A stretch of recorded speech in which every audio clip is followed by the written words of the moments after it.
Welcome, ladies and gentlemen. Prepare to be astounded as we uncover the shocking truth behind some of history's most captivating circus freaks. That's right, these 20 extraordinary individuals weren't just characters of folklore. They were real people with astonishing stories to tell. This is the untold story of real circus oddities. Let's dive in. Number 20. Charles Sherwood Stratton, General Tom Thumb. Charles Sherwood Stratton, also known as General Tom Thumb, was born in 1838.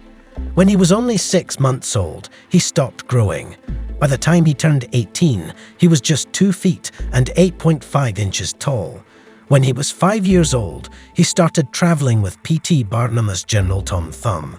This made him famous and rich, allowing him to live a fancy life and work closely with Barnum. Tom Thumb died in 1883 from a stroke when he was 45 years old. Just 6 months earlier, he narrowly escaped a big fire at a hotel in Milwaukee called New Hall House. Sadly, the fire killed 71 people.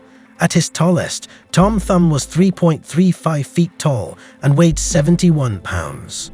Number 19. Josephine Myrtle Corbin, the four-legged girl. Josephine Myrtle Corbin was a special girl born on May 12, 1868.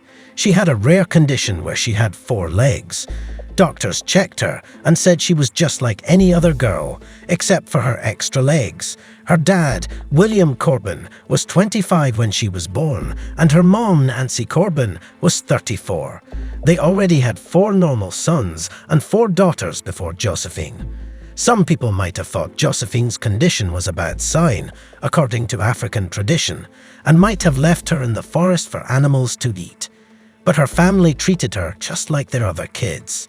Josephine started showing herself to people when she was 13 as the four-legged girl from Texas. People wrote about her in pamphlets, saying she was happy and gentle. She became famous in a business where some performers tricked people by wearing fake extra legs. Number 18. Fannie Mills, the Bigfoot Lady. Fannie Mills, also known as the Bigfoot Lady, had a rare disease that made her legs and feet grow very big. In the 1880s, many people came to see her in Ohio because of this. She made money from her condition by performing in shows at dime museums from 1885 to 1887. These museums showed strange things like two-headed calves. Many people came to see her, and sometimes she could earn $4,000 a week. Number 17. Felix Worley, the Elastic Skin Man. Felix Worley was born in Mount Ida, Wisconsin. When he was young, he discovered that he could stretch and pull his skin like taffy, which was quite unusual. He used these abilities to perform in dime museums and circus shows, including the Ringling Brothers Barnum and Bailey Circus. His main competitor was James Morris, also known as the Rubberman. It's believed that Worley had a condition called Ehlers-Danlos syndrome, which causes weak connective tissue, leading to very stretchy skin and loose joints. Worley lived in Laredo, Texas, until his death in 1933. Number 16. Annie Jones, Bearded Woman. Annie Jones was a famous woman who had a beard. People with beards have been part of shows for a long time. Annie was in a famous circus called P.T. Barnum's Greatest Show on Earth. She was one of the most successful bearded ladies in history. We don't know for sure why Annie had a beard, but it might have been because of a condition called hirsutism. This condition makes women grow thick hair in places where men usually grow hair. It affects about 5 to 10% of women. Annie died of tuberculosis when she was 37 years old, while she was visiting her mother. Her whole life, she was treated differently because of her beard. Number 15. Susie the Elephant Girl. Susie was born with a condition called eosis. This made her skin become thick, turn grey, wrinkle, and crack, which was painful and prone to infections. Because of this, other children made fun of her and kept her away from them. This caused her both physical and emotional pain.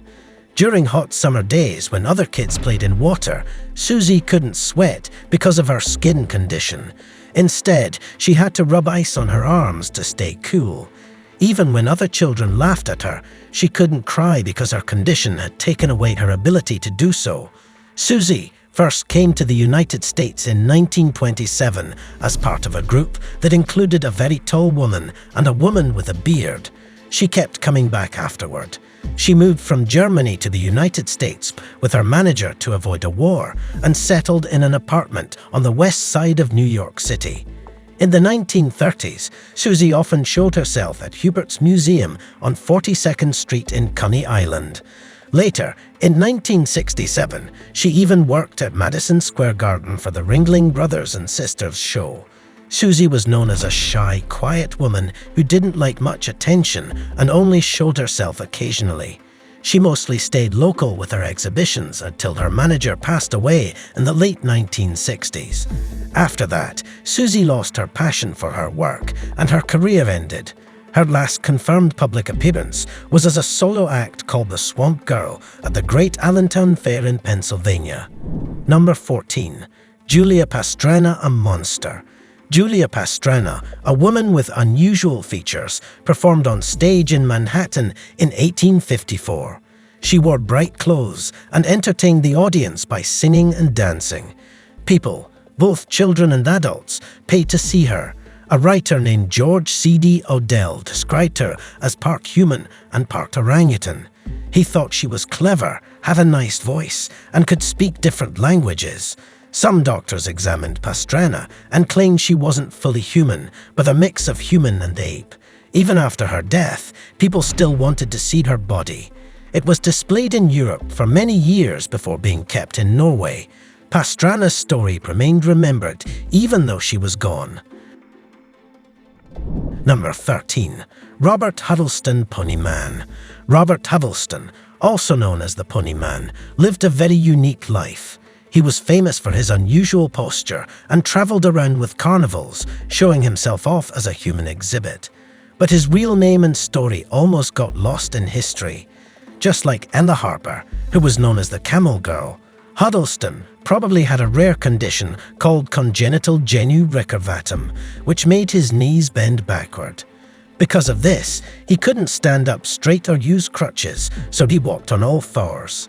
Despite his condition, Huddleston was a hard-working man. He spent his early years working as a logger, hauling trees and lumber every day.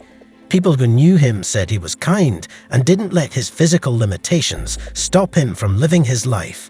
After World War II, when work became scarce, Huddleston decided to make money by showcasing his unique appearance. He started performing with a small carnival in Texas and became known as the Pony Boy. His act was a hit, and he eventually joined bigger circuses like the Tom Mix Circus, where he showed off his strength and flexibility.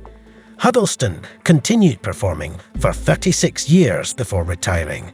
He spent his retirement in Fremont, staying active by fixing cars and raising rabbits. He died in 1970, having lived a full life despite his challenges.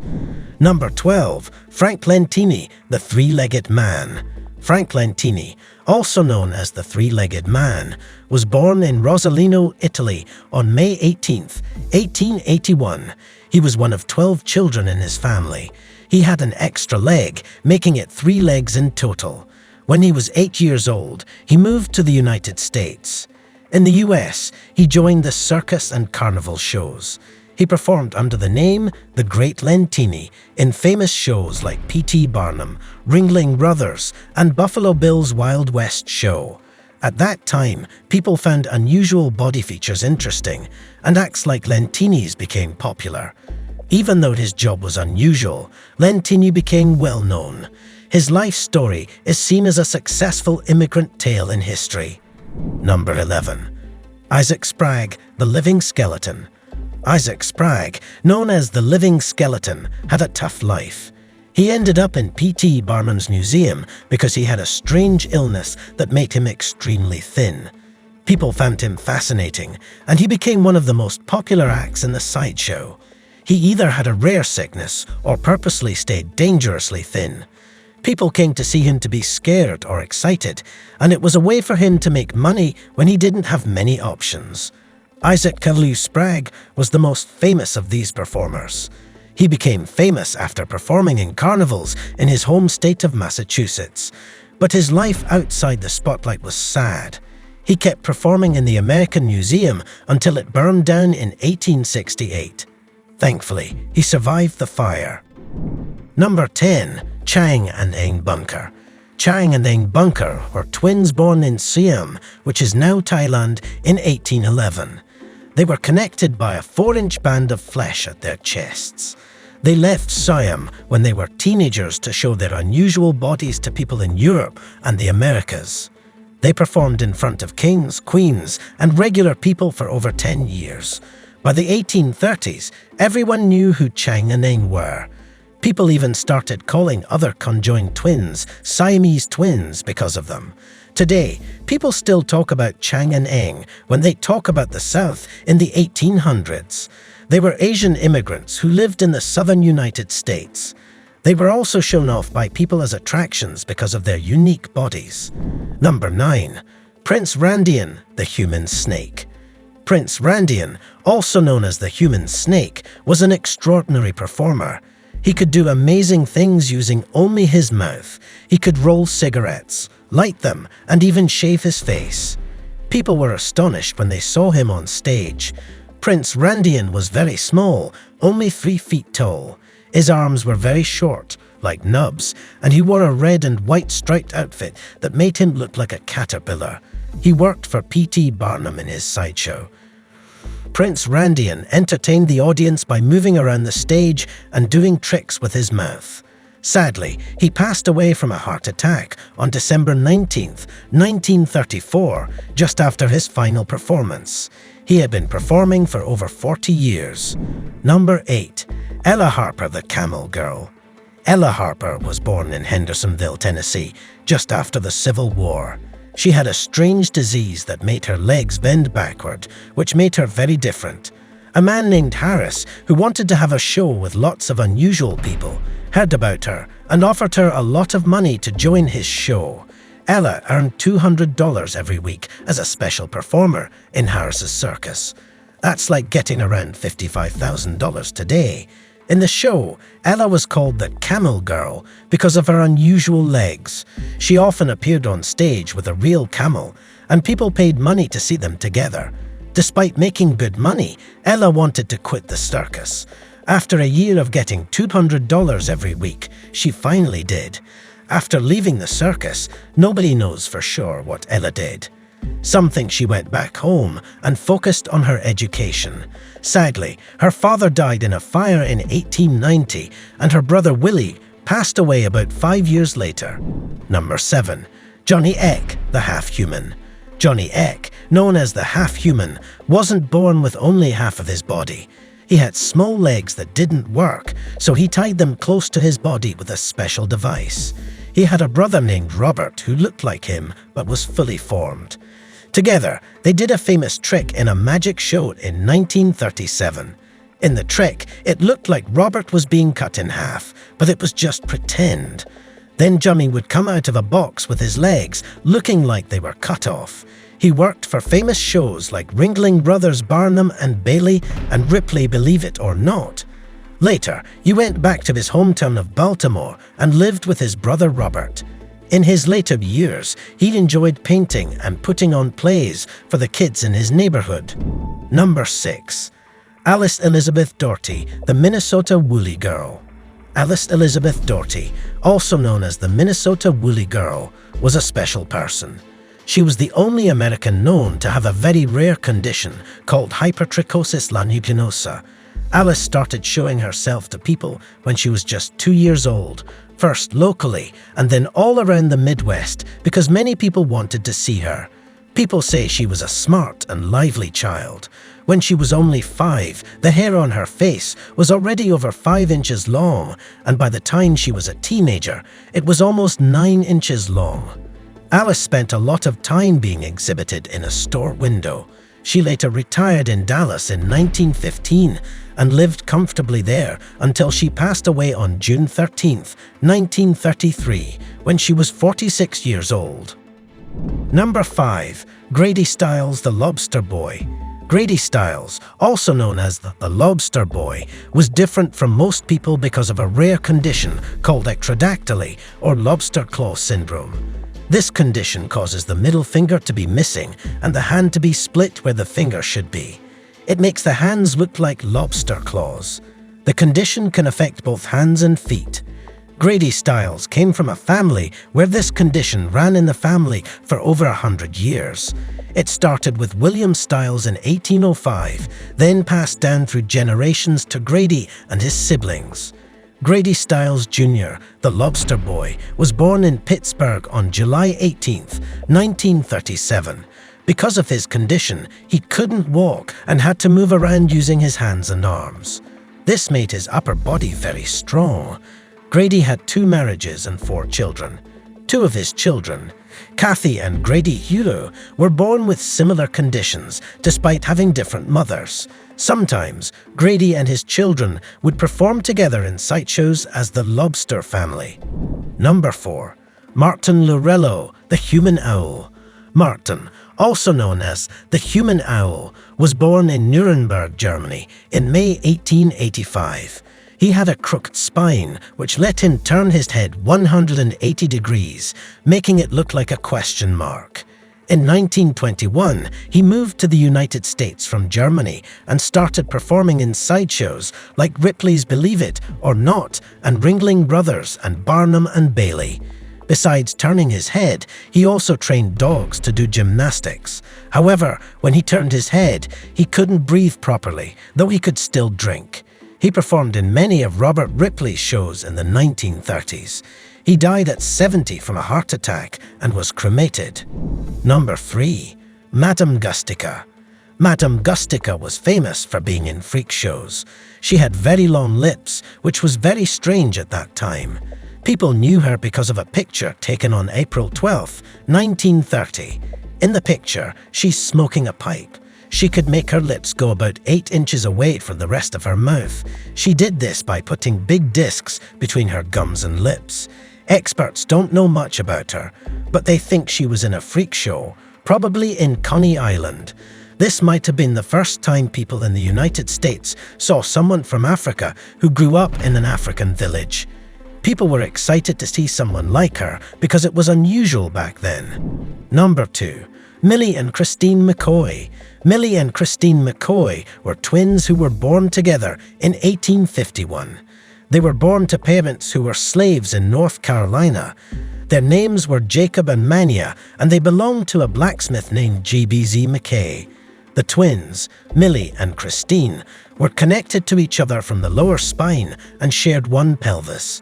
But each of them had their own set of arms and legs. When they grew up, they called themselves Millie Christine, as if they were just one person. Sadly, they were sold to a showman for $1,000. This showman wanted to display them in circus sideshows because of their unusual condition. Later on, they came under the care of a man named Joseph Pearson Smith, who was believed to be a wealthy trader. While under Smith's care, they were hired out to different shows. However, another showman took them away from Smith and showed them to scientists and doctors in secret. This happened after almost 3 years of being away from their legal owner. Eventually, they were sold to another showman who displayed them in a museum in Philadelphia. Later, they were taken to England. Although they were no longer slaves after the Emancipation Proclamation of 1863, they chose to stay with the Smiths. They continued to perform together as a singing duo in circuses instead of being part of sideshow attractions. Number 1. Fedor Jephtichew. Fedor Jephtichew was a man with a rare disease called hypertrichosis. He became famous in the 19th century by being in the circus, showing off his unusual condition to people. The circus made him grow like a dog, so they called him Jojo the Dog-Faced Boy in the media. Nowadays, we know more about what causes hypertrichosis, like hormonal problems or issues with the nervous system. But back then, they didn't understand it well. They thought people with lots of hair looked like animals, so they called them dog people. It's sad how the circus used these people for profit. But for some, the circus was their only way to make money. Which circus act was your favorite? Let us know in the comments below. If you liked this video, give it a thumbs up and tell us what you think. Check out our other videos and subscribe to see more. Hit the notification bell to know when we post new videos. Thanks for watching and see you next time.